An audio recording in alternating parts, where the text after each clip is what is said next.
চুল পড়া আজকাল সবারই সমস্যা, কিন্তু জানেন কি আপনার খাবারের ধরনই ঠিক করে দেয় চুল থাকবে নাকি ঝরে পড়বে। চলুন জেনে নিই এমন কিছু খাবার যা চুল পড়া বন্ধ করতে সাহায্য করে। ১. ডিম। ডিম প্রোটিন ও বায়োটিনে ভরপুর। এটি চুলের গোড়া শক্ত করে এবং নতুন চুল গজাতে সাহায্য করে। ২. আমলকি। ভিটামিন সি সমৃদ্ধ আমলকি স্কাল্পের রক্ত চলাচল বাড়িয়ে চুল পড়া কমায়। ৩. বাদাম ও আখরোট। এতে আছে ওমেগা 3 ফ্যাটি অ্যাসিড, যা চুলকে চকচকে ও স্বাস্থ্যকর রাখে। ৪. পাতাযুক্ত সবজি যেমন পালং শাক, কলমি শাক ইত্যাদিতে আছে আয়রন ও ফলেট, যা চুলকে শক্ত করে। ৫. ডাল ও ছোলা।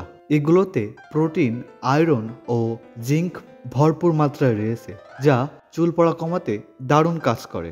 ৬. দই। এতে আছে ভিটামিন বি5, যা স্কাল্পের পুষ্টি দেয় এবং খুশকি রোধ করে। ৭. গাজর। বিটা ক্যারোটিন সমৃদ্ধ গাজর চুলের গোড়া মজবুত করে এবং স্কাল্পে প্রাকৃতিক তেল তৈরি করে। এই খাবারগুলো নিয়মিত খেলে চুল পড়া অনেকটাই কমে যাবে। আর হ্যাঁ, শুধু বাহিরেই নয়, ভেতর থেকে যত্ন নেওয়া জরুরি। ভিডিওটি এই পর্যন্তই। ভিডিওটি ভালো লাগলে লাইক, কমেন্ট, শেয়ার এবং হেলথ রিস্টার্ট চ্যানেলটি সাবস্ক্রাইব করতে ভুলবেন না। আমাদের সাথেই থাকুন। ধন্যবাদ।